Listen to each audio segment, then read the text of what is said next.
Hi everyone, welcome to Ekam IAS academy Hyderabad.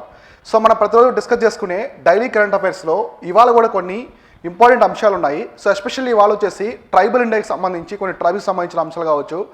Next కొన్ని joint military exercise జరుగుతుంటాయి కదా, సో అలాంటివి కూడా ఉన్నాయి. అవే మనం క్లియర్గా డిస్కస్ చేసుకుందాం. సో ఇవాళ వచ్చేసి మనకి 16th నవంబర్కి సంబంధించి ఏమున్నాయో చూద్దాం. సో ఫస్ట్ వచ్చేసి జనజాతీయ గౌరవ్ దివాస్. సో ఈ జనజాతీయ గౌరవ్ దివాస్ అనేది మనకి 2021లో డిక్లేర్ చేస్తారు. సో ఎప్పుడంటే November 10th 2021లో డిక్లేర్ చేశారు. అసలు ఏంటి ఈ జనజాతీయ దివాస్ అంటే? ఇది ఏదైనా ట్రైబల్స్కి సంబంధించిందా లేదా ఫ్రీడమ్ మూమెంట్కి సంబంధించిందని చాలా డౌట్ఫుల్గా ఉంటుంది. సో దీని గురించి చూద్దాం. సో మామూలుగా ఎవ్రీ ఇయర్ అనమాట. సో సిన్స్ 2021 నుంచి November 15th రోజున జనజాతీయ గౌరవ్ దివాస్ అని చెప్పేసి జరుపుకుంటారు. ఈ జనజాతీయ గౌరవ్ దివాస్ ఏంటంటే సో ట్రైబల్ ప్రైడ్ అనమాట. సో అంటే ట్రైబల్స్ ఉన్నాయి కదా ఇండియాలో.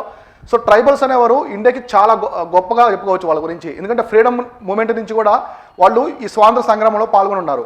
బిఫోర్ 1857 రివోల్ట్ టైంలో కూడా ట్రైబల్ మూమెంట్స్ ఉన్నాయి. సంతాల్ ట్రైబల్ మూమెంట్ కావచ్చు, సో మన్గఢ్ మూమెంట్ అట్లాంటి జరుగున్నాయి కదా. సో ఈ టైంలో ట్రైబల్ ప్రైడ్ కోసం ఈ డేని అయితే డిక్లేర్ చేస్తారు హానరబుల్గా. సో అంటే మనకి ట్రైబల్ ఫ్రీడమ్ ఫైటర్స్ ఉంటారు కదా, ఎస్పెషల్లీ ఇక్కడ ఎవరంటే బిర్సా ముండా. సో బిర్సా ముండా గారు వచ్చేసి ముండా ట్రైబ్కి సంబంధించినటువంటి లీడర్ అనమాట. ఈయన ఫ్రీడమ్ ఫైటరు. ఈ బ్రిటిషర్స్కి అగైనెస్ట్గా ఈయన ఒక మూమెంట్ని తీసుకొచ్చారు. ఒక ముండా ట్రైబ్నే కాకుండా రిమైనింగ్ ట్రైబ్స్ మొత్తాన్ని కూడా కలుపుకొని ఒక మూమెంట్ని తీసుకొచ్చారు. సో ఇది అందువల్ల వచ్చేసి ఈయన ట్రైబల్కి వచ్చేసి గాడ్గా భావిస్తారు, దేవుళ్ళగా చూస్తారు ఈయన బిర్సా ముండా గారిని. సో జార్ఖండ్లోని రాంచీలోని ఎయిర్పోర్ట్ పేరు కూడా బిర్సా ముండా ఎయిర్పోర్ట్ అని ఉంటుంది. సో ఇదొకటి గుర్తుపెట్టుకోండి ఇక్కడ. సో ఆయనకి గుర్తుగా వచ్చేసి ఎగ్జాక్ట్లీ ఈయన బర్త్డే కూడా వచ్చేసి ఇదే రోజున వస్తుంది అనమాట. November 15th రోజునే వస్తుంది. సో ఇదే రోజున వచ్చేసి జనజాతీయ గౌరవ్ దివాస్ అని చెప్పేసి యూనియన్ గవర్నమెంట్ అయితే డిక్లేర్ చేసింది. So November 10th 2021 the union cabinet declared the November 15 as the Janjatiya Gaurav Divas. So Janjatiya Gaurav Divas marking the birth anniversary of the leader and the saluting his contributions to the Indian freedom fight. So ఇక్కడ especially ఇక్కడ birth anniversary వస్తుంది అనమాట. ఎవరిది? బిర్సా ముండా గారిది birth anniversary వస్తుంది. అదే రోజున ఆయనకి ప్రైడ్గా వచ్చేసి ఆయనకి హానర్ చేస్తూ ఈ డేని వచ్చేసి జనజాతీయ గౌరవ్ దివాస్గా డిక్లేర్ చేస్తారు. సో ఆయనకి సంబంధించి కొంచెం ఇన్ఫర్మేషన్ అనేది ఎక్స్ప్లెయిన్ చేస్తాను. సో ఇక్కడ మీరు చూస్తున్నారు ఈయన వచ్చేసి బిర్సా ముండా. సో ముండా ట్రైబ్కి సంబంధించినటువంటి ఫ్రీడమ్ ఫైటరు బిర్సా ముండా గారు. సో ఈయన గురించి చూద్దాం. He was born in the 1875. So ఈయన 1875 ఇయర్లో జన్మించాడు. So Birsa Munda led a rebellion movement against the British colonial rule. So especially ఇక్కడ చూడండి బ్రిటిష్ కలోనియల్ ఎరా. సో మామూలుగా ఇండియాలో సో మనకి చాలా డైవర్సిటీ ఉంటుంది ఇండియాలో. ట్రైబల్స్ కావచ్చు, లాంగ్వేజెస్, ఫుడ్స్ ఇలా చాలా ఉంటాయి కదా. ఎగ్జాక్ట్లీ ఇదే టైంలో బ్రిటిష్ వాళ్ళు ఏం చేస్తారంటే ఫస్ట్ వాళ్ళు మద్రాస్కి వచ్చారు. మద్రాసులో వాళ్ళ స్థావరాలన్నీ కూడా ఏర్పరచుకొని అక్కడి నుంచి మనకి మచిలీపట్నం కావచ్చు, మసూలీపట్నం, సూరత్ ఇలా ఎక్స్పాండ్ అవుతూ ఢిల్లీ వరకు వచ్చారు కదా. సో వాళ్ళు మద్రాస్ టైంలో ఉన్నప్పుడే కొన్ని ట్రైబల్ మూమెంట్స్ వచ్చాయన్నమాట. సో ట్రైబల్స్ని వాళ్ళు కదిలించారు. సో ట్రైబల్కి సపరేట్ ఉంటుంది. ఇప్పటికి కూడా మన ఇండియన్ గవర్నమెంట్ ఎందుకు యూనిఫామ్ సివిల్ కోడ్ పెట్టలేదంటే సో ట్రైబల్కి కొన్ని సంస్కృతి సాంప్రదాయాలు ఉంటాయన్నమాట. సో మ్యారేజ్కి సంబంధించి కావచ్చు, డివోర్స్కి సంబంధించి కావచ్చు, వాళ్ళకి సపరేట్గా పంచాయతీలాగా వాళ్ళు కండక్ట్ చేసుకుంటూ ఉంటారు. సో ఇందులో ఎప్పుడైతే గవర్నమెంట్ అనేది ఇన్వాల్వ్ అవుతుందో సో వాళ్ళ యొక్క కల్చర్ని దెబ్బతీసినట్టుగా వాళ్ళు భావిస్తారు. అందుకోసం ఇప్పటివరకు కూడా యూనిఫామ్ సివిల్ కోడ్ ఇండియాలో ఇంప్లిమెంట్ చేయలేదు. సో ఎగ్జాక్ట్లీ ఏం జరిగిందంటే ఆ టైంలో ఈ బ్రిటిషర్స్ ఏం చేస్తారంటే కొన్ని ఫారెస్ట్ యాక్ట్స్ అనేది తీసుకొచ్చి ట్రైబల్స్ మీద డామినేట్ చేయడం అనేది చేశారు. అందువల్ల వచ్చేసి ఈ ట్రైబల్ మూవ్మెంట్స్ అనేవి వచ్చాయన్నమాట. సో రూల్ అనేది conversion activities in the areas of the Bengal presidency. So ఇక్కడ చూడండి Bengal presidency. So which today part of the Jharkhand. So అప్పుడు బెంగాల్ ప్రెసిడెన్సీ అంటే ఇందులో చాలా ఉన్నాయన్నమాట. ఒకటి వచ్చేసి బీహారు. సో బీహారు ఇప్పుడు మనం చెప్పుకునే ఛత్తీస్గఢ్. సో నెక్స్ట్ వచ్చేసి ఒడిస్సా అండ్ జార్ఖండ్. ఇప్పుడు ఉన్నటువంటి ఈ స్టేట్స్ అన్నీ కూడా ఒక టైంలో వచ్చేసి ఇవన్నీ కూడా బెంగాల్ ప్రెసిడెన్సీ కింద ఉన్నాయన్నమాట. సో ఈ బెంగాల్ ప్రెసిడెన్సీలో ఉన్నటువంటి బ్రిటిష్ అడ్మినిస్ట్రేషన్ ఈ ట్రైబల్స్కి చాలా డిస్టర్బెన్స్గా క్రియేట్ అయింది. ఆ టైంలో బిర్సా ముండా గారు ఒక మూవ్మెంట్ అయితే తీసుకొచ్చారు. సో అందువల్ల ఆయన బర్త్డేని వచ్చేసి ఎగ్జాక్ట్లీ November 15th జనజాతీయ గౌరవ్ దివాస్కి అయితే జరుపుకుంటారు. సో ఇదే టైంలో యూనియన్ గవర్నమెంట్ ఏం చేసిందంటే ఒక ట్రైబల్ మ్యూజియం కూడా తీసుకొచ్చింది. సో ట్రైబల్ మ్యూజియం తీసుకొచ్చింది. అది ఎక్కడుందంటే old central jail. So old central jail in Ranchi. So Ranchi వచ్చేసి ఏంటంటే జార్ఖండ్ క్యాపిటల్. సో జార్ఖండ్ రాష్ట్రం యొక్క రాజధాని. రాంచీలో వచ్చేసి ఒక ట్రైబల్ ఇండియాకి సంబంధించినటువంటి one of the largest tribal museum అనమాట. ట్రైబల్కి సంబంధించిన అన్ని థింగ్స్ కూడా అక్కడ ఉంటాయి. వాళ్ళ ఫ్రీడమ్ ఫైట్కి సంబంధించి వాళ్ళ యొక్క సంస్కృతి సాంప్రదాయాలు, ట్రెడిషన్స్, కల్చర్ అన్ని సంబంధించి అక్కడ ఉంటాయి. సో ఇక్కడ ఈ లైబ్రరీలో ఈ మ్యూజియంలో ఎగ్జాక్ట్గా సో ట్రైబల్ ఐకాన్ ఈయన ఉన్నారు కదా బిర్సా ముండా గారి యొక్క 20 feet స్టాల్ స్టాట్యూ కూడా ఉంది. సో 25 అడుగులు ఉండి విగ్రహం కూడా ఉందన్నమాట. అయింది ఎక్కడ ఎగ్జాక్ట్గా అదే సైట్లో అనమాట. ఓల్డ్ సెంట్రల్ జైలు రాంచీలో ఉండే ఓల్డ్ సెంట్రల్ జైల్లో ఆయనకు స్టాట్యూ కూడా ఉంది. సో ఇక్కడ మీరు బాగా గుర్తుపెట్టుకోవాల్సిన 2 పాయింట్స్ ఏంటంటే, ఈయన ఒక మూమెంట్ తీసుకొచ్చాడు. ఏది బ్రిటిష్ అగైన్స్ ఒక మూమెంట్ తీసుకొచ్చారు కదా, దానికి ఒక టర్మ్ ఇస్తారంట, ఉల్గుల్ అని ఒక వర్డ్ ఉంటుంది. సో ఉల్గుల్ అని ఒక వర్డ్ ఉంటుంది. ఇదేంటంటే ఇది వచ్చేసి మూమెంట్ అనమాట. మూమెంట్ అగైన్స్ ది బ్రిటిషర్స్, దాన్ని తీసుకొచ్చిన దాన్ని ఈ టర్మ్తో పిలుస్తారు. ఇది యూపీఎస్సీ 2021 ప్రీవియస్ మనకి ప్రిలిమ్స్ పేపర్ ఉంది కదా, అందులో అడిగారు ఈ బిట్టు. సో ఉల్గుల్ అనేది మూమెంట్ అనమాట. సో ఇది ఎక్కడంటే ఈయన బ్రిటిషర్స్ అగైన్స్ తీసుకొచ్చిన మూమెంట్ని ఒక పేరు టర్మ్తో పిలుస్తారు ఇలా. సో కాబట్టి బిర్సా ముండా. ఇక్కడ ముండా ట్రైబే కాకుండా ఈయన ఏం చేస్తారంటే, ట్రైబల్ కమ్యూనిటీస్ ఉంటాయి కదా, ఇప్పుడు ఒడిస్సా కావచ్చు, డోంగ్రీ అకౌంట్ కావచ్చు, ఇట్లా మనకి చాలా ట్రైబల్ కమ్యూనిటీస్ ఉంటాయి. మనకి వెస్ట్ బెంగాల్ అంటే బెంగాల్ ప్రెసిడెన్సీ అంటే కంప్లీట్గా స్టేట్స్ అన్నీ ఉన్నాయి కదా, ఛత్తీస్గఢ్, బీహారు, నెక్స్ట్ బీహార్ తర్వాత ఛత్తీస్గఢ్ కావచ్చు, జార్ఖండ్, ఇవన్నీ ఉన్నాయి కదా. ఈ స్టేట్స్లో ఉండే ట్రైబల్స్ మొత్తాన్ని కూడా ఒక యూనిటీగా చేస్తాడు అనమాట. అందుకే ఆయన అంత గొప్ప లీడర్ అయ్యాడు. సో ఎగ్జాక్ట్లీ మనకి మరాఠా ఎంపైర్లో శివాజీ కూడా ఏం చేస్తాడు, ఛత్రపతి శివాజీ కూడా సో హిందూ కింగ్స్ ఉంటారు కదా, వాళ్ళందరినీ కూడా యూనిటీగా తయారు చేస్తాడు అనమాట. సో ఎవరైతే యూనిటీగా తయారు చేస్తారో అతను వచ్చేసి గొప్ప లీడర్ అవుతారు. మనకి ఈ ట్రైబల్ మూవ్మెంట్లో బిర్సా ముండా కావచ్చు, నెక్స్ట్ మరాఠా ఎంపైర్లో ఛత్రపతి శివాజీ, ఎగ్జాక్ట్లీ మనకి నేషనల్ ఫ్రీడమ్ మూవ్మెంట్లో గాంధీజీ. సో మహాత్మా గాంధీ ఎందుకు, మహాత్మా గాంధీ కంటే కూడా ముందు చాలామంది లీడర్స్ ఉన్నారు. బాలగంగాధర్ తిలక్ కావచ్చు, ముందు మనకి గోపాలకృష్ణ గోఖలే, దాదాబాయి నవరోజీ అందరూ. కానీ మహాత్మా గాంధీ ఎందుకు లీడర్ అయ్యారంటే, సో ఆయన ఏం చేస్తారంటే మొత్తం ఇంతకుముందు మనకి ఫ్రీడమ్ మూమెంట్లో వచ్చేసి ఒక్కో ప్రదేశంలో ఫ్రీడమ్ మూమెంట్ అగైన్స్ట్ జరుగుతూ ఉన్నది. బ్రిటిష్ అగైన్స్ట్ మద్రాస్ కావచ్చు, సెంట్రల్ ప్రొవిన్స్, అలానే నార్త్ వెస్ట్ ప్రొవిన్స్ అలా. కానీ గాంధీ చేసినటువంటి యూనిక్ థింగ్ ఏంటంటే మొత్తాన్ని కలిపేశాడు, అందరినీ కూడా ఒకే దాడిలోకి తీసుకొచ్చాడు అనమాట. తీసుకొచ్చి అగైన్స్ట్గా బ్రిటిష్ చేశారు కాబట్టి ఆయన లీడర్ అయ్యాడు. సో ఇట్లా ఎగ్జాక్ట్లీ బిర్సా ముండా గారు కూడా అదే చేశారు. ట్రైబల్స్ మొత్తాన్ని కూడా ఒక ఏకదాటిపై తీసుకొచ్చేసి బ్రిటిష్ అగైన్స్ట్గా పోరాడు అనమాట. సో దాని వచ్చేసి ముండా రివోల్ట్ అంటారు. ఇది వచ్చేసి బెంగాల్ ప్రెసిడెన్సీ దగ్గర జరిగింది. సో ఆయన గుర్తుగా జనజాతి గౌరవ దివాసాన్ని జరుపుకుంటాం. సో నెక్స్ట్ బెంగాలా ఫెస్టివల్. సో ఇండియాలో నేను చెప్పాను ఆల్రెడీ, మన ట్రెడిషన్ ఆర్ట్ అండ్ కల్చర్ ప్రకారం వచ్చేసి చాలా ఫెస్టివల్స్ అనేవి జరుగుతుంటాయి. సో మనకి ఫోక్ డాన్సెస్ ఉంటాయి, క్లాసికల్ డాన్సెస్ ఉంటాయి, పెయింటింగ్స్ ఉంటాయి, Bani Thani paintings, Madhubani paintings, Kishangarh school of paintings, ఇట్లా చాలా చూస్తుంటాం కదా. వాటిలో వన్ ఆఫ్ ది వచ్చేసి ఫెస్టివల్స్ అనమాట. ఈ ఫెస్టివల్స్ అనేవి మనకి ట్రైబల్ ఫెస్టివల్స్ ఉంటాయి, మామూలుగా మనకు కామన్గా జరుపుకునే ఫెస్టివల్స్ ఉంటాయి. సో కొన్ని హార్వెస్ట్ ఫెస్టివల్స్ ఉంటాయి, ఇట్లా డిఫరెంట్గా ఉంటాయి కదా. ఇక్కడ వచ్చేసి వెంగాల అనేది ఒక ఫెస్టివల్ అనమాట. ఇది ఎక్కడ జరుగుతుందంటే మేఘాలయ రాష్ట్రంలో జరుగుతుంది. So Wangala is the festival of the Meghalaya. So Meghalaya స్టేట్కి సంబంధించినటువంటి festival is one of the most popular festival among the Garos of the Meghalaya. So ఇక్కడ మీరు గుర్తుపెట్టుకోవాల్సింది గారోస్. సో గారోస్ అనేవాళ్ళు ట్రైబ్ అనమాట. సో మనకి మేఘాలయ రాష్ట్రంలో ఎగ్జాక్ట్గా 3 హిల్స్ ఉంటాయి అనమాట. సో మనకి ఏంటి అంటే గారో హిల్స్, సో గారో హిల్స్ ఇక్కడ ఉంటాయి, తర్వాత Kashi hills, so Kashi hills, తర్వాత వచ్చేసి జయంతియా హిల్స్. సో ఇవి ఎగ్జాక్ట్లీ మనకి వెస్ట్ నుంచి ఈస్ట్కి ఎగ్జాక్ట్లీ ఇలానే ఉంటాయన్నమాట ఆర్డర్. గారో, కాశీ, జయంతియా. మనకి చాలామంది ఇండియాలో ట్రైబ్స్ పేర్లు అనేవి కూడా సో వాళ్ళ హ్యాబిటేట్ నుంచి వస్తాయన్నమాట. వాళ్ళు నివసించే ప్రదేశాలను బట్టి నేమ్స్ వస్తాయి. ఇప్పుడు గారో ట్రైబ్ ఎందుకు వచ్చిందంటే గారో హిల్స్లో ఉంటారు కాబట్టి, కాశీ ట్రైబ్ ఎందుకు వచ్చిందంటే కాశీ హిల్స్లో ఉంటారు, జయంతియా కాబట్టి జయంతియా హిల్స్లో ఉంటారు కాబట్టి జయంతియా ట్రైబ్ అని పిలుస్తారు. సో ఇట్లానే చాలా ట్రైబల్స్ కూడా అదే పేర్లు ఉంటాయి. ఇక్కడ గారో ట్రైబ్కి సంబంధించిన ఇది వచ్చేసి గారో హిల్స్ ఉన్నటువంటి గారో ట్రైబల్ పీపుల్ చేసే ఫెస్టివల్ అనమాట. సో వెంగాల ఫెస్టివల్ అనేది మేఘాలయ రాష్ట్రంలో ఉంటుంది, జరుపుతారు. So Wangala festival is a harvest festival. నేను ఇందా చెప్పాను కదా, కొన్ని ఫెస్టివల్స్కి కొన్ని స్పెషాలిటీస్ ఉంటాయన్నమాట. సో ఇప్పుడు పంట అంతా పండించిన తర్వాత హార్వెస్ట్, పంట దిగుబడి వచ్చిన తర్వాత సో రైతులకు ఎవరికైనా అది చాలా హ్యాపీ డే అనమాట. సో పంట దిగుబడి బాగా వచ్చిన తర్వాత వాళ్ళు ఒక ఫెస్టివల్ చేస్తారు. ఈ ఫెస్టివల్ ఎందుకు చేస్తారంటే వాళ్ళు పండించినటువంటి ధాన్యాన్ని దేవుడికి పెట్టుకుంటారు అనమాట. ఆ రోజు వచ్చేసి దేవుడికి పెట్టుకుంటారు. దాన్ని ఒక ఫెస్టివల్లో క్రియేట్ చేస్తారు వాళ్ళు, సెలబ్రేట్ చేస్తారు. అందువల్ల వచ్చేసి ఇదంటే హార్వెస్ట్ ఫెస్టివల్. సో వెంగాల్ అనేది harvest festival. So that is held in the honour of Saljong. So ఇక్కడ వచ్చేసి honour of Saljong, the sun god of the fertility. So ఇక్కడ చూడండి, సో ఎవరికంటే sun god of the fertility. ఈయన వచ్చేసి ఎవరంటే ఈ వర్డ్ గుర్తుపెట్టుకోండి.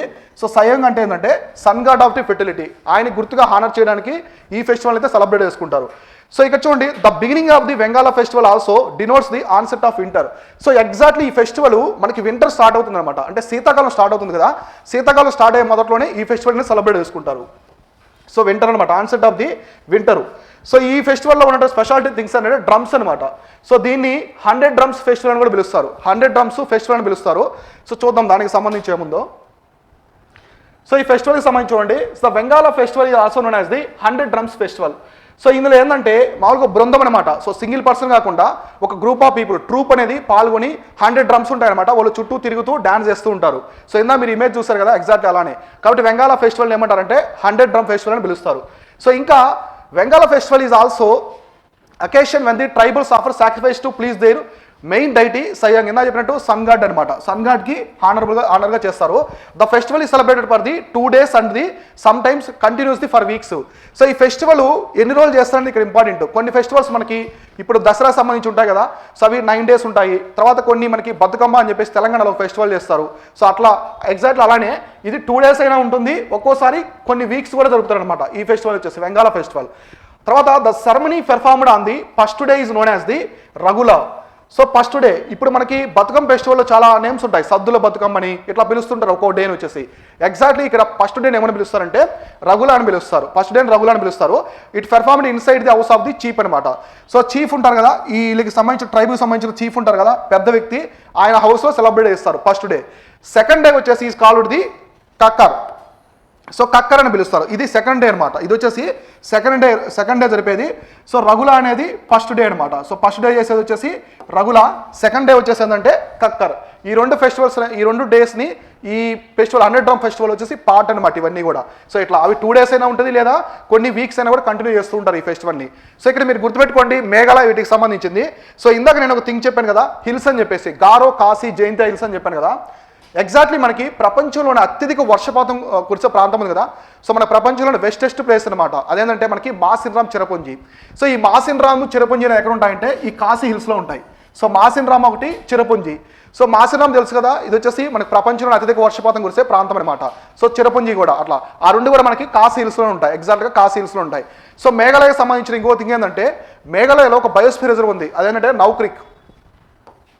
సో నౌక్రిక్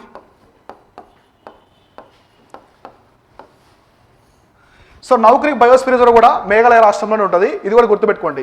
సో ఇలా అనమాట. కరెంట్ ఈవెంట్స్లో మీరు ఒక టాపిక్ తీసుకున్నప్పుడు దాని గురించి కంప్లీట్గా చదువుకోవాలి. ఫుల్ఫిల్గా చదువుకున్నప్పుడే మీరు ఎలాంటి క్వశ్చన్ కైనా దానికి ఆన్సర్ చేయగలరు. సో నౌక్రిక్ బయోస్ఫియర్ వచ్చి మేఘాలయ ఉంటుంది. ఈ 3 hills కూడా అక్కడే ఉంటాయి. Cherrapunji, Mawsynram also located in the Khasi hills. So దీనికి సంబంధించి ఇదనమాట ఈ ఫెస్టివల్కి. సో నెక్స్ట్ ఇప్పుడు మనము ఈ ఫెస్టివల్ గురించి చెప్పుకున్నాం కదా, వెంగాల ఫెస్టివల్ గురించి చెప్పుకున్నాం. ఎగ్జాక్ట్లీ ఇలా ఇండియాలో కొన్ని ఇంపార్టెంట్ ట్రైబల్ ఫెస్టివల్స్ ఉన్నాయన్నమాట. సో ఆ ట్రైబల్ ఫెస్టివల్స్ ఏమున్నాయి చూద్దాం, ఒక్కో దాని గురించి చూద్దాం. సో ఇవి వచ్చేసి కొన్ని ఇంపార్టెంట్ ట్రైబల్ ఫెస్టివల్స్. నేనేం చేస్తానంటే మీకు ఎగ్జామినేషన్ పరంగా బాగా ఇంపార్టెంట్ ఉంటాయి కదా, వాటిని అయితే ఇక్కడ తీసుకున్నాను. సో ఫస్ట్ వచ్చేసి Hornbill festival. So Hornbill festival తెలుసు కదా, నాగాలాండ్ రాష్ట్రంలో సెలబ్రేట్ చేస్తారు. ఇది చాలా famous festival. So one of the biggest festival అనమాట. సో మన ప్రపంచంలో జరిగే tribals festival one of the biggest one. ఈ హార్న్బిల్ వచ్చేసి మొత్తము 17 ట్రైబ్స్ వరకు పాల్గొంటారు అనమాట.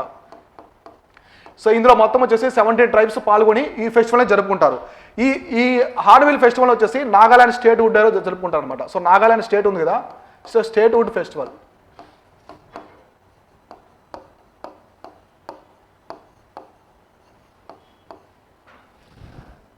సో ఇది ఎగ్జాక్ట్లీ స్టేట్ వుడ్ డే అనమాట. So exactly Nagaland statehood day రోజున ఈ హార్న్బిల్ ఫెస్టివల్ అనేది జరుపుకుంటారు. ఇది ఒకటి గుర్తుపెట్టుకోండి ఇక్కడ. సో తర్వాత వచ్చేసి బార్డో చామ్ ఫెస్టివల్ ఎక్కడ చేస్తారంటే అరుణాచల్ ప్రదేశ్లో చేస్తారు. బార్డో చామ్ అనేది కూడా ట్రైబల్ ఫెస్టివల్ ఎక్కడ చేస్తారంటే అరుణాచల్ ప్రదేశ్లో చేస్తారు. కాల్బెలి అనేది రాజస్థాన్లో. సో దీని వచ్చేసి ఏమంటారంటే స్నేక్ డ్యాన్స్ అంటారు. సో కాల్బెలి డ్యాన్స్ వచ్చేసి స్నేక్ డ్యాన్స్ అని పిలుస్తారు. సో ఎందుకంటే ఇక్కడ ట్రైబల్స్ ఏం చేస్తారంటే స్నేక్స్ ఉంటాయి కదా, అవన్నీ కూడా మెల్లో వేసుకుని డ్యాన్స్ వేస్తూ ఉంటారు. సో దాన్ని వచ్చేసి కాల్బెలి డ్యాన్స్ అంటారు. దీనికి యునెస్కో కూడా గుర్తింపించింది అనమాట. సో యునెస్కో కూడా ఒక ఇంటాంజిబుల్ ఆర్ట్స్ ఉంటాయి కదా, ఇంటాంజిబుల్ ఆర్ట్స్ ఉంటాయి, అసెట్స్ అట్లాంటివి. సో దానికి సంబంధించిన దాంట్లో ఇచ్చింది అనమాట. ఇంటాంజిబుల్ ఆర్ట్స్లో అసెట్స్ యునెస్కో సంబంధించి ఒక గుర్తింపు కూడా వచ్చింది ఇక్కడ. సో యునెస్కో సంబంధించినటువంటి ఒక గుర్తింపు కూడా ఈ స్నేక్ డాన్స్కి అయితే ఇచ్చారనమాట. సో తర్వాత రౌత్ నాచా. సో రౌత్ నాచా అనేది ఛత్తీస్గఢ్లో చేస్తారు. ఇది కూడా ఒక ఇంపార్టెంట్ ట్రైబల్ ఫెస్టివల్. తర్వాత చేరా. సో చేరా తెలుసు కదా మీకు, మిజోరాంలో చేస్తారు. ఇది చాలా ఇంపార్టెంట్ యూపీఎస్సీ పరంగా ఇది అడిగారు అనమాట. ఎంతమంది మనకు వచ్చేసి ప్రీవియస్ ఇయర్లో కూడా అడిగారు. తర్వాత హోజ్గిరి అనేది త్రిపురలో చేసే ఒక ఫెస్టివల్ అనమాట, ట్రైబల్ ఫెస్టివల్. హోజ్గిరి అని చెప్పేసి ఉమెన్ పాల్గొంటారు. ఇందులో వచ్చేసి అందరూ కూడా ఉమెన్స్ ఉంటారు. ఈ హోజ్గిరి ఫెస్టివల్ అనేది త్రిపురలో జరిగే one of the biggest tribal festival. తర్వాత బిహు డ్యాన్స్ మీకు తెలుసు కదా, బిహు అనేది కూడా హార్వెస్ట్ ఫెస్టివల్ ఎక్కడ చేస్తారంటే అస్సాంలో చేస్తారు. ఇది కాకుండా మీకు ఒక ఇంపార్టెంట్ థింగ్ చెప్పాలి ఇక్కడ వచ్చేసి. సో మీకు మేడారం జాతర తెలుసు కదా, మేడారం జాతర.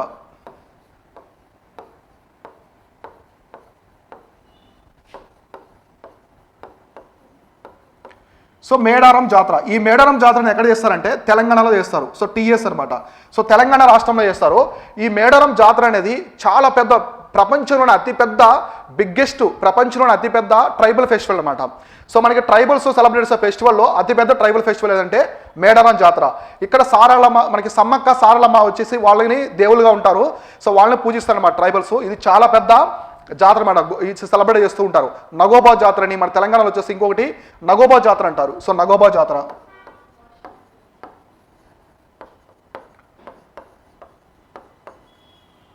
సో నగోబా జాతర కూడా ఎక్కడ చేస్తారంటే టీఎస్ అనమాట. ఇది కూడా తెలంగాణ రాష్ట్రంలోనే చేస్తారు. సో నగోబా జాతర ఒకటి, మేడారం జాతర రెండు కూడా తెలంగాణ స్టేట్లోనే చేస్తారు. ఈ నగోబా జాతర అనేది ఎవరు సెలబ్రేట్ చేస్తారంటే, సో ఇక్కడ వచ్చేసి గోన్స్. సో గోన్స్ ట్రైబ్ ఉన్నారు కదా, సో గోన్స్ అనే వాళ్ళు సెలబ్రేట్ చేస్తారు. ఇట్లా అనమాట, ఇవన్నీ కూడా ట్రైబల్ ఫెస్టివల్స్. సో ఇక్కడ మీకు ఇంపార్టెంట్ ఫ్యాక్ట్ ఏంటంటే, మన ఇండియాలో ఉన్నటువంటి లార్జెస్ట్ ట్రైబల్ కమ్యూనిటీ ఎవరు? సో లార్జెస్ట్ ట్రైబల్ కమ్యూనిటీ ఎవరంటే బిల్స్ అనమాట. సో మన ఇండియాలోనే లార్జెస్ట్ కమ్యూనిటీ ఎవరంటే bills. So largest tribal community. So మన ఇండియాలో ఎక్కువ మంది ట్రైబల్స్ ఉండే కమ్యూనిటీ ఏంటంటే బిల్స్ అనమాట. ఇది వచ్చేసి రాజస్థాన్, గుజరాత్ దగ్గర ఉంటారు. మొన్న మన్గడ్డు అనే ప్రాంతాన్ని నేషనల్ మోన్యుమెంట్గా డిక్లేర్ చేస్తారు కదా, అప్పుడు ఈ బిల్స్ ట్రైబుల్ సంబంధించింది. ఇవన్నీ కూడా గుర్తుపెట్టుకోండి, ఎగ్జామినేషన్ పరంగా చాలా ఇంపార్టెంట్. సో తర్వాత వచ్చేసి ఇండియాస్ లాంగెస్ట్ రివర్ క్రూజ్. మనకి క్రూయిజ్ షిప్స్ చూస్తుంటాం కదా, మన క్రూయిజ్ షిప్స్ అనేవి ఎక్కువగా చాలా ఫేమస్ అనమాట ప్రపంచంలో. ఇట్లాంటి రీసెంట్గా ఇండియా వచ్చేసి ఒక రివర్లో తీసుకొచ్చింది. The government is set to launch the world's longest luxurious. So world's longest luxurious river cruise from the Varanasi to Dibrugarh. So ఎక్కడి నుంచి ఎక్కడికంటే వారణాసి నుంచి దిబ్రుగర్ వరకు. వారణాసి ఎక్కడ ఉంది? యూపీలో ఉంటుంది. వారణాసి వచ్చేసి యూపీలో ఉంటుంది. సో దిబ్రుగర్ వచ్చేసి ఎక్కడ ఉంది? అస్సాంలో ఉంటుంది. సో ఇది అస్సాంలో ఉంటుంది. ఇక్కడ చాలామంది డౌట్ రావచ్చు, సో యూపీ వారణాసి ఉంది, వెస్ట్ బెంగాల్ ఉంది, మరి బంగ్లాదేశ్కి ఎలా పోతుంది? మనకి చికెన్ నెక్ దగ్గర ఎలాంటి రివర్స్ అనేవి లేవు కదంటే, ఇది బంగ్లాదేశ్ మీద పడుతుంది అనమాట. సో ఇండియా నుంచి బంగ్లాదేశ్కి వెళ్ళి మళ్ళీ బంగ్లాదేశ్ నుంచి ఇండియా ప్రాంతంలోకి ఎంటర్ అవుతుంది అనమాట. సో ఇట్లా వెళ్తుంది. సో ఇది వారణాసి నుంచి దిబ్రుగర్ వరకు ఉంటుంది. వయా బంగ్లాదేశ్. ఇక్కడ చూడండి, ఈ పాయింట్ ఇంపార్టెంట్. వయా బంగ్లాదేశ్. ఇది నెక్స్ట్ ఇయర్ లాంచ్ చేస్తున్నారు. ఇప్పుడైతే అనౌన్స్ చేశారు. The world's longest luxury river cruise aims to give push up the Indian inland waterways development. అంతే కదా, ఇప్పుడు మనకి ఇండియాకి సంబంధించిన ఇన్లాండ్ వాటర్వేస్ ఉన్నాయి కదా, దాన్ని డెవలప్ చేయడానికి కూడా ఈ క్రూయిజ్ షిప్ అనేది కీలక పాత్ర అయితే పోషిస్తుంది. ఇది టూరిజం డెవలప్ అవుతుంది, ఎంప్లాయ్మెంట్ జనరేషన్ వస్తుంది, ఎస్పెషల్లీ ఇన్లాండ్ వాటర్వేస్ కూడా మంచి గుర్తింపు అనేది వస్తుంది అనమాట. తర్వాత the world's longest luxury river cruise of the Ganga Vilas cruise. దీని పేరు వచ్చేసి గంగా విలాస్ క్రూయిజ్ అనమాట. దీన్ని ఏమని పిలుస్తారంటే, ఈ క్రూయిజ్ షిప్ పేరు వచ్చేసి గంగా విలాస్. మనకి సీ హార్స్ అట్లా పిలుస్తుంటారు కదా. సో కొన్ని నేమ్స్ ఉంటాయి అనమాట షిప్స్, కొన్ని మినర్వా, NH మినర్వా అట్లా పేర్లు పెట్టుకుంటూ ఉంటారు. ఎగ్జాక్ట్లీ ఈ క్రూయిజ్ షిప్ పేరు ఏంటంటే, so Ganga Vilas cruise will SAIL from the Varanasi to Dibrugarh. So Varanasi నుంచి దిబ్రుగర్ వరకు ఇది వెళ్తుంది. Longest river journey. So longest river journey for 50 days. So మొత్తం ఇక్కడ వచ్చేసి 50 days ఉంటుంది అనమాట. ఈ జర్నీ వచ్చేసి 50 days వరకు ఉంటుంది. సో తర్వాత it covers the distance of the 4000 kilometers. So మొత్తం వచ్చేసి ఇక్కడ 4000 kilometers వరకు ఈ క్రూయిజ్ అనేది వచ్చేసి వెళ్తుందన్నమాట, ప్రయాణిస్తుంది. మొత్తం వచ్చేసి 4000. ఇక్కడ గుర్తుపెట్టుకోండి, వారణాసి నుంచి దిబ్రుగర్ వరకు, UP to Assam via Bangladesh అనమాట. సో దీనికి సంబంధించి ఇంకా చూద్దాం. ఇది వచ్చేసి క్రూయిజ్ షిప్ అనమాట. సో ఇట్లా మన క్రూయిజ్ షిప్ చూస్తుంటాం కదా ఇలా. సో ఇక్కడ చూడండి, the journey of the world's longest journey luxury river cruise will be the single largest. ఇక్కడ చూడండి, single largest river journey by a single river ship in the world అనమాట. అంటే ఒక రివర్ ఉంది. ఇప్పటి వరకు మనకి సీలో చూస్తాం, ఓషన్స్లో చూస్తుంటాం క్రూయిజ్ షిప్స్. ఒక రివర్లో ఇంత లాంగెస్ట్ దూరం, అంటే ఇంత దూరం ప్రయాణించడం అనేది ఇది ప్రపంచంలోనే మొట్టమొదటిసారి అనమాట. కాబట్టి ఇది ప్రపంచంలోనే largest single river ship cruise. The journey will also put the India and Bangladesh on the river cruise అనమాట. ఇక్కడ ఏ కంట్రీస్, ఇండియా ఒకటి, బంగ్లాదేశ్, ఈ రెండు కూడా ఇందులో పార్ట్ అయ్యాయి అనమాట. రివర్ క్రూయిజ్లో వచ్చే షిప్లో ఇండియా ఒకటి, బంగ్లాదేశ్ ఈ రెండు కూడా పార్ట్స్ అయ్యాయి. ఈ గుర్తుపెట్టుకోండి ఇక్కడ. సో రివర్ క్రూయిజ్ ఇక్కడ ఏం చెప్పారంటే, ఒకటి వారణాసి నుంచి ఎక్కడ దిబ్రుగర్ వరకు, అంటే ఎగ్జాక్ట్లీ యూపీ నుంచి అస్సాం వరకు వెళ్తుంది అనమాట రివర్ క్రూయిజ్ షిప్ అనేది. సో ఈ పాయింట్స్ గుర్తుపెట్టుకోండి. ఏ స్టేట్స్ కవర్ అవుతాయంటే మీకు తెలుసు కదా, గంగా రివర్ ద్వారా వెళ్తుంది.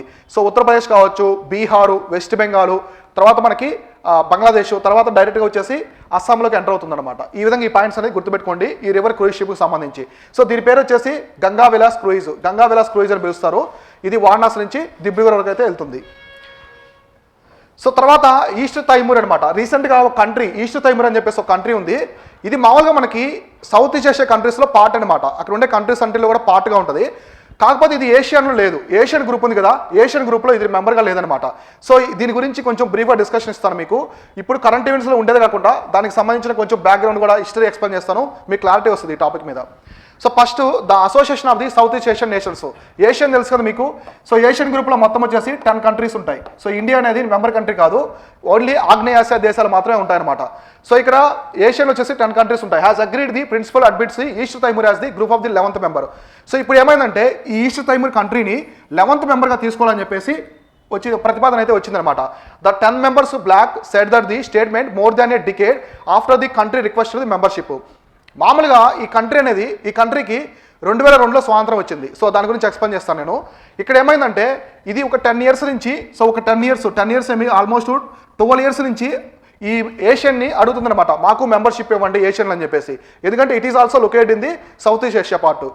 ఇప్పుడు ఏమైందంటే ఇప్పుడు ఫైనల్గా వాళ్ళు వచ్చేసి ఏషియన్ గ్రూప్ వాళ్ళు వీళ్ళు పెట్టుకున్నటువంటి పెండింగ్ దాన్ని వచ్చేసి ఓవరాల్గా వచ్చేసి ప్రతిపాదన అయితే చేస్తారనమాట. ఇస్తాము మెంబర్షిప్ అనేది మీకు కూడా ఇస్తామని చెప్పేసి ఆ కంట్రీకి చెప్పారు. సో దీని గురించి చూద్దాం, అసలు ఏంటి ఈ కంట్రీ ఎక్కడుందో చూద్దాం. The half island nation officially called the Timor Leste. దీన్ని వచ్చేసి ఈస్ట్ తైమూర్ వచ్చేసి తైమూర్ లెస్తే అని కూడా పిలుస్తారు అనమాట. సో తైమూర్ లెస్తే అని పిలుస్తారు, ఇంకొక టైంతో ఉంటుంది ఇది exactly. Will also be the granted observer status to the high level Asian meetings. So దీనికి అబ్జర్వర్ స్టేటస్ అయితే ఉందన్నమాట. సో ఇప్పుడు మిగతా కంట్రీస్ ఉన్నాయి కదా, ఇండియా ఇలా రిమైనింగ్ కంట్రీస్ ఉంటాయి కదా apart from the ASEAN countries. So వాటికి అబ్జర్వర్ స్టేటస్ ఎలాగుందో ఈస్ట్ తైమూర్కి కూడా ఎగ్జాక్ట్లీ అలానే అబ్జర్వర్ స్టేటస్ ఉందన్నమాట. The bloc side the after regional leaders in the Phnom Penh city summit. ఈ సిటీలో వచ్చేసి ఒక సమ్మిట్ జరిగింది. ఇక్కడ వాళ్ళు చెప్పారనమాట ఈస్ట్ తైమూర్కి వచ్చేసి మెంబర్షిప్ ఇవ్వాలని చెప్పేసి ఎక్స్ప్లెయిన్ చేశారు. ఇప్పుడు ఓవరాల్గా ఇది అర్థమైంది కదా, ఈస్ట్ తైమూర్కి వచ్చేసి 11th మెంబర్కి అయితే ఏషియన్లో జాయిన్ అవుతుంది.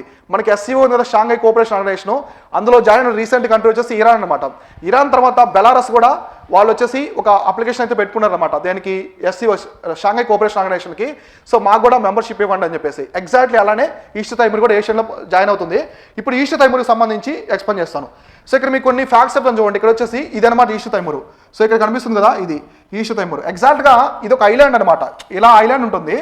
ఇంతవరకు కూడా ఇండోనేషియా ఉంటుంది, ఇక్కడ వరకు కూడా మొత్తం వచ్చేసి ఇండోనేషియా ఉంటుంది. సో ఇక్కడ వచ్చేసి ఇది ఈస్ట్ తైమూర్ అనమాట. సో ఇదంతా ఈ పార్ట్ అంతా కూడా ఇదంతా కూడా ఈస్ట్ తైమూర్ కింద వస్తుంది. ఎగ్జాక్ట్లీ ఇక్కడ ఐలాండ్, ఇక్కడ ఆస్ట్రేలియా ఉంటుంది మనకి. ఇదంతా కూడా ఇండోనేషియా సంబంధించింది, ఈ ప్రాంతం అంతా కూడా ఇండోనేషియా సంబంధించింది అనమాట. ఈ ఐలాండ్లో కూడా ఆఫ్ వచ్చేసి ఉంటుంది. సో ఏం జరిగిందంటే మనకి 18th century నుంచి, ఎగ్జాక్ట్లీ 18th century నుంచి, సో 18th century నుంచి అంటే అప్పుడు పోర్చుగీస్ వాళ్ళు పరిపాలిస్తున్నారనమాట. సో 1975 వరకు కూడా, సో 18th century నుంచి 1975 వరకు ఈ ఈస్ట్ తైమూర్ అనేది కంప్లీట్గా పోర్చుగీస్ కంట్రోల్లో ఉందన్నమాట. సో పోర్చుగీస్ కంట్రోల్లో ఉన్నది. సో పోర్చుగీస్ కంట్రోల్లో ఉన్నది. 1975 తర్వాత ఏమైందంటే ఈ పోర్చుగీస్ దగ్గర నుంచి ఇండోనేషియాలోకి వెళ్ళిపోయింది అనమాట. ఇండోనేషియాలో పార్ట్ అయిపోయింది. ఏది ఈస్ట్ తైమూర్ అనేది ఇండోనేషియాలో పార్ట్ అయిపోయింది అనమాట. సో ఫైనల్గా ఇండోనేషియా తర్వాత ఏమైందంటే 1999లో, సో 1999లో 1999లో ఈ కంట్రీస్లో మొత్తం కూడా ఫ్రీడమ్ మూమెంట్ కావాలని చెప్పేసి ఒక పెద్ద ఆందోళన అయితే చేశారనమాట ఈస్ట్ తైమూర్ వాళ్ళు. ఈ ఆందోళనలో ఆల్మోస్ట్ 1 lakh people వరకు కూడా చనిపోయారనమాట. వీళ్ళు మిలిటరీని తీసుకొచ్చి, ఎవరు ఇండోనేషియా వాళ్ళు మొత్తం కూడా మిలిటరీని తీసుకొచ్చేసి వాళ్ళని చంపించేశారు. మొత్తాన్ని కూడా ఈ ఫ్రీడమ్ మూమెంట్కి అగైనెస్ట్గా చేస్తుంటారు కదా, వాళ్ళందరూ కూడా చంపించేసిన తర్వాత ఆల్మోస్ట్ 1 lakh people వరకు చనిపోయారు ఈస్ట్ తైమూర్లో. చనిపోయిన తర్వాత ఏమైందంటే ఐక్యరాజ్య సమితి కొంచెం తీవ్ర అభ్యంతరం వ్యక్తం చేసింది. సో 1 lakh people చనిపోవడం అనేది చాలా పెద్ద అంశం అని చెప్పేసి ఐక్యరాజ్య సమితి ఏం చేసిందంటే ఈ 1999లో ఒక రెఫరెండం తీసుకొచ్చింది. సో రెఫరెండం అంటే తెలుసు కదా, అక్కడ ఉండే సిటిజన్స్ మొత్తం కూడా ఓటు చేస్తారు. ఈ రెఫరెండం ఎలా తీసుకొచ్చారంటే మీరు ఇండోనేషియాతో కలిసి ఉంటారా లేదా ప్రత్యేక దేశం కావాలని చెప్పేసి అడిగారనమాట. సో ఎగ్జాక్ట్లీ మనకి 2012లో స్కాట్లాండ్ కూడా ఒక రెఫరెండం జరిగింది. స్కాట్లాండ్కి ఎందుకు జరిగిందంటే స్కాట్లాండ్ వాళ్ళు మీరు యూకేతో కలుసుంటారా అంటే బ్రిటన్తో కలుసుంటారు ఇంగ్లాండ్తో, లేదా డివైడ్ అవుతారని చెప్పేసి రెఫరెండం జరిగింది. దాంట్లో ఆల్మోస్ట్ 52% పీపుల్ ఏం చేస్తారంటే మేము ఇంగ్లాండ్తోనే కలిసి ఉంటామని చెప్పేసి ఓటు చేస్తారు. అందుకే స్కాట్లాండ్ ఇంకా వచ్చేసి ఇంగ్లాండ్లో పార్ట్గా ఉంది. ఎగ్జాక్ట్లీ సేమ్ అలానే 1999లో రెఫరెండం జరిగింది ఇవన్కి. ఈ రెఫరెండంలో 98% మంది ఈస్ట్ తైమూర్కి సంబంధించిన పాపులేషన్ ఏం చేస్తారంటే మాకు సపరేట్ కంట్రీ కావాలని చెప్పి చెప్పారనమాట. సో ఇవన్నీ మొత్తం కూడా ఈ ఇండోనేషియా సంప్రదింపులు చేసేసి ఫైనల్గా మే 20, 2002, సో మే 20, 2002లో వచ్చేసి ఈస్ట్ తైమూర్కి అయితే స్వాతంత్రం వచ్చిందనమాట. ఈస్ట్ తైమూర్కి స్వాతంత్రం వచ్చేసి ఒక కంట్రీకి అయితే ఏర్పడింది. ఈస్ట్ తైమూర్నే వచ్చేసి ఈస్ట్ లేస్త్ అని కూడా పిలుస్తారు, ఈస్ట్ లేస్త్ అని కూడా పిలుస్తారు అనమాట. ఎగ్జాక్ట్గా అది గుర్తుపెట్టుకోండి. ఇప్పుడు దీనికి సంబంధించి కొన్ని ఫ్యాక్ట్స్ చూద్దాం. East Timor also known as the Timor Leste. ఇప్పుడు చెప్పాను కదా తైమూర్ లేస్త్ అని పిలుస్తారు. సో ఏషియాస్ యంగెస్ట్ డెమోక్రసీ, మన ఆసియా ఖండంలోనే యంగెస్ట్ డెమోక్రసీ. ఎందుకంటే ఈ కంట్రీ ఎప్పుడు ఏర్పడింది? 2002లో ఏర్పడింది. సో 2002లో ఏర్పడింది కాబట్టి అక్కడ ఉన్నటువంటి ప్రజాస్వామ్య దేశాల్లో మన ఏషియా మొత్తం మీద కాంటినెంట్ల ప్రకారం చూసుకుంటే యంగెస్ట్ వన్ అనమాట. రీసెంట్గా ఏర్పడినటువంటి ఒక ప్రజాస్వామిక దేశం ఏదంటే ఈస్ట్ తైమూర్. తర్వాత ఇక్కడ ప్రెసిడెంట్ ఎలక్షన్ కూడా జరిగింది ఏంటంటే సెకండ్ ప్రెసిడెంట్ ఎలక్షన్ అనమాట. అంటే 2002లో జరిగింది, తర్వాత వచ్చిన తర్వాత ఎన్నికలు పెట్టుకున్నారు రాష్ట్రపతికి, అధ్యక్షుడికి, తర్వాత రీసెంట్గా సెకండ్ జరిగింది అనమాట. అంటే యంగెస్ట్ డెమోక్రసీ కంట్రీ అని చెప్పుకోవచ్చు. సో దీనికి సంబంధించిన కొన్ని ఫ్యాక్ట్స్ చూద్దాం. దీని క్యాపిటల్ వచ్చేసి ఢిల్లీ, మనకి న్యూ ఢిల్లీ ఉంటుందిగా, సేమ్ అలానే ఢిల్లీ అనమాట. దీని పేరు వచ్చేసి ఢిల్లీ, క్యాపిటల్ వచ్చేసి రాజధాని వచ్చి ఢిల్లీ. ఇక్కడ మెయిన్గా క్యాథలిక్స్ ఉంటారు, రిలీజన్ వచ్చేసి క్యాథలిక్స్. సో క్యాథలిక్స్ ఎందుకుంటారంటే ఏం చెప్పాను నేను, పోర్చుగీస్ అనమాట. సో 18th సెంచరీ నుంచి 1975 ఆల్మోస్ట్ చాలా ఇయర్స్ వరకు కూడా పోర్చుగీసే పరిపాలించారు ఆ ఐలాండ్ మొత్తాన్ని కూడా. వాళ్ళు పరిపాలించడం వల్ల పోర్చుగీస్కి సంబంధించిన క్యాథలిక్స్ అంతా అక్కడే స్థిరపడిపోయారు అనమాట. స్థిరపడిపోవడం వల్ల దాంట్లో మొత్తం ఆల్మోస్ట్ 98%, సో 98% ఇక్కడ వచ్చేసి మొత్తం కూడా క్యాథలిక్స్ ఉంటారనమాట. అందుకే వీళ్ళ యొక్క అఫీషియల్ లాంగ్వేజ్ కూడా, ఆ దేశానికి సంబంధించిన అఫీషియల్ లాంగ్వేజ్ కూడా ఏముంటుందంటే పోర్చుగీస్ ఒకటి ఉంటుంది, ఇంకోటి వచ్చేసి రీజనల్ లాంగ్వేజ్ అనమాట. సో టేటమ్ అనేది రీజనల్ లాంగ్వేజ్. సో మనకు తైమూర్ ఉంది కదా, తైమూర్కి సంబంధించిన రీజనల్ లాంగ్వేజ్ వచ్చేసి టేటమ్, పోర్చుగీస్. స్వాతంత్రం వచ్చిన తర్వాత వీళ్ళు ఏం చేస్తారంటే టేటమ్ అనే దాన్ని కూడా కంప్లీట్గా మాకు అఫీషియల్ లాంగ్వేజ్ చెప్పి పెట్టుకున్నారు. సో తర్వాత దీని యొక్క కరెన్సీ అనమాట. వీళ్ళు ఏం చేస్తారంటే అమెరికాకి సంబంధించిన US డాలర్నే పెట్టుకున్నారు. సో పోర్చుగీస్ సంబంధించింది కాబట్టి సో అమెరికన్ ఇంపాక్ట్ కూడా ఎక్కువ ఉన్నది. ఇది ఎక్కడుంది మనకి ఎగ్జాక్ట్గా, సో మనకి హిందూ మహాసముద్రంలో ఉంటుంది, సో ఇండియన్ ఓషన్లో ఉంటుంది కాబట్టి వాళ్ళ డాలర్ కూడా US డాలర్నే పెట్టుకున్నారు కరెన్సీ కూడా. ఇక్కడ పాపులేషన్ కూడా వచ్చేసి 13.5 lakh వరకు ఉంటారు అనమాట. సో 13.5 lakh వరకు ఉంటారు. సో ఎస్పెషల్లీ ఇట్లాంటి ప్లేయర్స్ ఉంటాయి కదా, వీటి మీద బాగా ఫోకస్ చేయండి. కరెంట్ ఈవెంట్స్లో మెయిన్గా ఎగ్జామినర్ ప్రశ్నలు చేసేటప్పుడు వాళ్ళకి మైండ్లో వచ్చే ఫస్ట్ థాట్ ఏంటంటే ప్లేసెస్ ఇన్ ది న్యూస్ అనమాట. సో ప్లేసెస్ అనేది కంపల్సరీ వాళ్ళకి ఒక ఫస్ట్ ప్రియారిటీ కింద వస్తుంది అనమాట. ప్లేసెస్ తర్వాత మీరు గుర్తుపెట్టుకోవాల్సిన ఇంపార్టెంట్ ఏంటంటే టర్మ్స్ అనమాట. Places, terms. So places and terms. So terms అంటే ఏదైనా నేమ్ ఇచ్చేసి, సో రీసెంట్గా దీన్ని మనం న్యూస్లో చూసాము, ఇది ఏంటి అని అడుగుతాడు. సో శాటిలైటా, న్యూ ప్లాంట్ స్పీసీసా, లేకుంటే మిసైలా, ఇదేదన్నా ఫ్యాక్టరీకి సంబంధించిన అడుగుతారు. సో ఇట్లాంటి ఎక్కువగా యూపీఎస్సీలో రిపీట్ అవుతుంటాయి. Places in news, places in terms అనమాట. ఇవి ఫోకస్ చేయండి. సో మనకి యూపీఎస్సీ ప్రిలిమ్స్ ఎగ్జామ్లో ఫ్యాక్ట్స్ కవర్ చేస్తారు కదా, మ్యాక్సిమం ఫ్యాక్ట్స్ వీటిలోనే కవర్ చేస్తాడు. Places, terms. మీరు ప్రీవియస్ ఇయర్ పేపర్ కూడా చెక్ చేసుకోండి. ఈ ప్లేసెస్, టర్మ్స్ అనేది డైరెక్ట్ అడిగేస్తాడు. ఒక 3 ప్లేసెస్ అడుగుతాడు, 3 టర్మ్స్ ఇచ్చేస్తాడు. ఈ 3 టర్మ్స్ ఇచ్చేసి ఇవేంటని అడుగుతాడు. సో దిద్వానా లేకు కొన్ని ఇచ్చాడు చూడండి, దిద్వానా అని ఇచ్చాడు, ఇంకా 2 ఇచ్చాడు. ఈ 3లో మీకు ఒక్కటి తెలిసినా చాలన్నమాట, మీరు ఆన్సర్ చేయగలరు. కాబట్టి ప్లేసెస్ అవి కూడా చూసుకోండి నీట్గా. మన రీసెంట్గా నేను కొన్ని ఐలాండ్స్కి సంబంధించి కావచ్చు ఇవన్నీ చెప్తూ ఉంటాను. నేను కరెంట్ ఈవెంట్స్లో ఈ విధంగా, ఇప్పుడు ఇదంతా కూడా హిస్టరీ అనమాట. ఇదంతా కూడా తైమూర్కి సంబంధించిన బ్యాక్గ్రౌండ్ హిస్టరీ. సో ఇట్లా కరెంట్ ఈవెంట్స్లో చాలా రేర్గా ఎక్స్ప్లెయిన్ చేస్తూ ఉంటారు బ్యాక్గ్రౌండ్. కాబట్టి మీరు కరెంట్ ఈవెంట్స్ ఏ టాపిక్ చదువుకున్నా కూడా కంప్లీట్గా చదువుకోవాలి, ఫుల్ఫిల్గా. సో నేను ఆల్రెడీ ఇంతకుముందు కూడా మీకు చెప్పాను, చాలా మంది చేసే మిస్టేక్ ఏంటంటే కరెంట్ ఈవెంట్స్ చదువుకుంటారు, సో దాంతో ఆపేస్తారు. సో కరెంట్ ఈవెంట్స్లో ఏ టాపిక్ ఉందో ఎగ్జాక్ట్లీ అదే టాపిక్ని మీరు స్టాటిక్ పార్ట్ చదవాలి. సో ఎగ్జామినర్ ఎలా ఆలోచిస్తాడంటే, ఒకటి దీని నుంచి డైరెక్ట్ కరెంట్ ఈవెంట్స్ అని అడుగుతాడు, లేదా దీనికి సంబంధించిన స్టార్టింగ్ పార్ట్ నుంచి అయినా ప్రశ్న అనేదానికి ఉంటుంది. సో ఒకవేళ స్టేట్మెంట్ టైప్ ఆఫ్ క్వశ్చన్ అడిగితే కంపల్సరీ ఫస్ట్ స్టేట్మెంట్ వచ్చేసి కరెంట్ ఈవెంట్స్ ఉంటుంది, రిమైనింగ్ స్టేట్మెంట్స్ అన్ని కూడా మీకు స్టార్టింగ్ నుంచి ఉంటాయన్నమాట. సో అట్లా కాబట్టి డైరెక్ట్ కరెంట్ ఈవెంట్స్ అడిగితే first priority. So next starting నుంచి అడిగితే second priority. Next current events ఇంకోటి కొన్ని అంటే మనకి పెద్దగా ఫోకస్ అవ్వనమాట, న్యూస్లో ఎక్కువ హైలైట్ కాకుండా ఉంటాయి, ఆ టాపిక్స్ ఉంటాయన్నమాట. ఆ టాపిక్స్ని కూడా ఫోకస్ చేయాలి. అవి కూడా యూపీఎస్సీ ఎగ్జామినేషన్లో ఎక్కువ ఉంటాయి. యాక్ట్స్ కావచ్చు, రెగ్యులేషన్స్, గవర్నమెంట్ తీసుకొచ్చే ప్రొసీజర్స్ కావచ్చు, గెజిట్కి సంబంధించినవి, అవన్నీ కూడా చూసుకోవాలి. ఇది వచ్చేసి కంప్లీట్గా ఈస్ట్ తైమూర్కి అయితే సంబంధించినటువంటి థింగ్ అనమాట. బ్యాక్గ్రౌండ్ హిస్టరీ ఇదంతా. మీ కరెంట్ ఈవెంట్స్ అయితే ఇంతకుముందు ఎక్స్ప్లెయిన్ చేస్తున్నా, ఓన్లీ ఏషియన్కి సంబంధించి మాత్రమే current events. So remaining explanation అంతా కూడా స్టాటిక్ పార్ట్ అనమాట. ఈ విధంగా మీరు మ్యాప్ చూసుకోవాలి. సో మ్యాప్ ఖచ్చితంగా ప్రాక్టీస్ చేయాలి. జాగ్రఫీలో లొకేషన్స్ అన్ని కూడా మ్యాప్ చూసినప్పుడే మీకు బాగా గుర్తుంటాయి. మ్యాప్ చూసుకొని నెంబర్ ఆఫ్ టైమ్స్ ఇది ఏ కాంటినెంట్కి సంబంధించింది ఆ మ్యాప్ చుట్టూ మీరు గమనించాలి. ఇప్పుడు చూడండి, ఇక్కడ ఈస్ట్ తైమూర్ ఉంది. సో చుట్టూ ఏ దేశాలు ఉన్నాయి, సో నార్త్ సైడ్ ఏమున్నాయి, సౌత్ ఏమున్నాయి, అది ఏ ఓషియన్లో ఉంది, ఇట్లా ప్రతి ఒక్క పాయింట్ కూడా చూసుకోవాలి. ఎందుకంటే యూపీఎస్సీ ఎగ్జామినేషన్లో వచ్చేసి ఓవరాల్గా మీరు డైరెక్షన్స్ అడుగుతాడు, ఎక్కువ వచ్చేసి డైరెక్షన్స్ ఉంటాయి. సో కంట్రీ మీకు ఈస్ట్ తైమూర్ అంటే డైరెక్ట్ ఈస్ట్ తైమూర్ నుంచే క్వశ్చన్ రావాలని లేదనమాట. దానికి సంబంధించి నార్త్ నుంచి సౌత్ అరేంజ్ చేయండి, ఈస్ట్ నుంచి వెస్ట్ అరేంజ్ చేయండి, ఇట్లాంటి క్వశ్చన్స్ ఎక్కువ ఉంటాయి. కాబట్టి ఎలాంటి ఇప్పుడు ఈస్ట్ తైమూర్ గురించి చదివారు మీరు కరెంట్ ఈవెంట్స్లో, దానికి సంబంధించి మీరు బాగా చదివినప్పుడు ఆ క్వశ్చన్ వచ్చిందంటే ఎగ్జాక్ట్గా మీరు అక్కడ మిస్ చేసుకున్నారంటే ఇట్స్ యువర్ మిస్టేక్ అనమాట. సో మీరు చదివి కూడా దాని నుంచి పోగొట్టుకోకూడదు. ఆ ఎబిలిటీ మీకు రావాలంటే ఖచ్చితంగా ఆ టాపిక్కి సంబంధించి 360 degreesలో చదవాలి. అన్ని కోణాల్లో ఈస్ట్ తైమూర్కి సంబంధించింది, దానికి హిస్టరీ కావచ్చు, ఎకానమీ పరంగా కావచ్చు, నెక్స్ట్ జాగ్రఫీ పరంగా దాని చుట్టూ ఏ దేశాలు ఉన్నాయి, ఇంతకుముందు ఏ దేశంలో ఉన్నది, ఇట్లా క్లియర్గా అయితే చదువుకోవాలన్నమాట. ఇది వచ్చేసి ఈస్ట్ తైమూర్కి సంబంధించిన కంప్లీట్ ఇన్ఫర్మేషన్. సో ఇవి నెక్స్ట్ వచ్చేసి ఎక్సర్సైజ్ సి విజిల్ అని చెప్పేసి జరుగుతుంది. ఈ మధ్య నేను లాస్ట్ 10 daysలో 7 ఎక్సైజ్ అయితే ఎక్స్ప్లెయిన్ చేస్తాను. ఈ joint military exercise, naval exercise ఇప్పుడు రీసెంట్గా వచ్చేసి ఎక్సైజ్ సీ విజిల్ అని చెప్పేసి 2022 జరుగుతుంది. The third edition of the pan India coastal defence exercise sea vigil 2022 will be conducted from the 15 to 16 November. So 15 నుంచి 16 నవంబర్ వరకు ఇది జరుగుతుంది అనమాట. ఇదేంటంటే పాన్ ఇండియా లెవెల్లో జరుగుతుంది. ఈ సీ విజిల్ అనేది ఒక రీజన్కి సంబంధించింది కాదు, పాన్ ఇండియా అంటే అక్రాస్ ఇండియా అనేది జరుగుతుంది అనమాట ఈ sea vigil exercise. So this national level coastal defence exercise was conceptualise in the 2018. So మొట్టమొదటిసారి ఈ ఎక్సైజ్ను అయితే 2018లో తీసుకొచ్చారు. 2018 నుంచి so validate various measurements that have been the instituted towards enhancing the maritime security since the 26/11. So 26/11 అంటే so మనకి టెర్రరిస్టులను అటాక్ చేశారు, తాజ్ హోటల్ మీద టెర్రరిస్ట్ అటాక్ చేశారు. సో కసబ్ ఉన్నారు కదా, ఆ టైంలో అటాక్ చేసిన తర్వాత ఏమైందంటే అంత ముందు వరకు కూడా మన మ్యారిటైమ్ అనేది చాలా వీక్గా ఉన్నది. సో జస్ట్ కోస్ట్ గార్డ్స్ మాత్రమే చేస్తూ ఉంటారు. ఎక్కువ డ్రగ్స్ స్మగ్లింగ్ కావచ్చు, ఇవన్నీ జరుగుతుంటాయి. ఎస్పెషల్లీ వెస్ట్ కోస్ట్ చాలా ఇంపార్టెంట్. ఇండియాకి సంబంధించిన వెస్ట్ కోస్ట్ అయితే చాలా ఇంపార్టెంట్. ఎందుకు వెస్ట్ కోస్ట్ ఇంత ఇంపార్టెంట్ అంటే మనకి అన్ని ఇంపార్టెంట్ ఎక్స్పోర్ట్స్ కావచ్చు, ఇంపోర్ట్స్ కావచ్చు, మొత్తం కూడా వెస్ట్ కోస్ట్ నుంచి జరుగుతుంటాయి. పెద్ద పెద్ద డెవలప్డ్ కంట్రీస్ కూడా అన్ని కార్గో కావచ్చు, లాజిస్టిక్స్ కూడా ఎక్కువ వెస్ట్ కోస్ట్కి వస్తుంటాయి అనమాట. ముంబై కావచ్చు, మనకి ముంబై మంగళూరు కావచ్చు, ముంబై కొచ్చి అన్ని. కాబట్టి మ్యారిటైమ్ అనేది చాలా స్ట్రాంగ్గా ఉండాలని చెప్పేసి ఈ 26/11 తర్వాత తాజ్ హోటల్ ముంబైలో జరిగిన బాంబు బ్లాస్ట్ జరిగింది కదా, ఆ టైం తర్వాత తీసుకొచ్చారు. ఈ సీ విజిల్ యొక్క మెయిన్ థీమ్ ఏంటంటే ఇండియా యొక్క మ్యారిటైమ్ మొత్తాన్ని కూడా సెక్యూరిటీని స్ట్రాంగ్గా చేయడానికి ఉద్దేశంతో దీన్ని తీసుకొచ్చారన్నమాట. సో మీకు ఇక్కడ ఒక ఇంపార్టెంట్ థింగ్ చెప్తాను. ఇండియన్ నేవీకి సంబంధించిన మ్యాక్రోస్, సో మార్కోస్ అని చెప్పేసి ఒక ఫోర్స్ ఉంటుంది. సో ఇది ఇండియన్ నేవీకి సంబంధించిన మ్యాక్రోస్. సో మ్యాక్రోస్ అని చెప్పేసి ఒక ఫోర్స్ ఉంటుంది.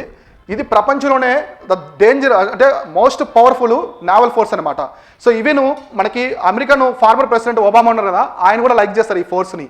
సో వీళ్ళు బ్లాక్ క్యాట్స్ అనమాట, మొత్తం వచ్చేసి నల్ల దుస్తులు వేసుకుని ఉంటారు. వీళ్ళు అండర్ వాటర్ ఆపరేషన్స్ చేస్తుంటారు, ఎక్కువ వచ్చేసి అండర్ వాటర్ ఆపరేషన్స్ చేస్తుంటారు. మనకి అమెరికాలో యుఎస్ నేవీ సీల్స్ ఉంటారు కదా, ఎగ్జాక్ట్లీ అలానే మ్యాక్రోస్ కూడా ఉంటారన్నమాట. చాలా కంట్రీస్లో పెట్టినటువంటి కంటెస్ట్లో కూడా మ్యాక్రోస్ టాప్ ప్లేస్లో నిలిచారు. కాబట్టి ఇండియాకి సంబంధించిన నేవల్ ఫోర్స్లో అత్యంత పవర్ఫుల్ ఫోర్స్ ఏంటంటే నేవీలో మ్యాక్రోస్. సో ఇవి వచ్చేసి సీ విజిల్కి సంబంధించిన ఇన్ఫర్మేషన్. ఇవి ఓవరాల్గా ఇవాళ కరెంట్ ఈవెంట్స్. సో రేపు ఇంపార్టెంట్ కరెంట్ ఈవెంట్స్ ఏమన్నా మనం ఒక్కొక్కటి క్లియర్గా డిస్కస్ చేసుకుందాం. This is Shivan signing off. Thank you so much.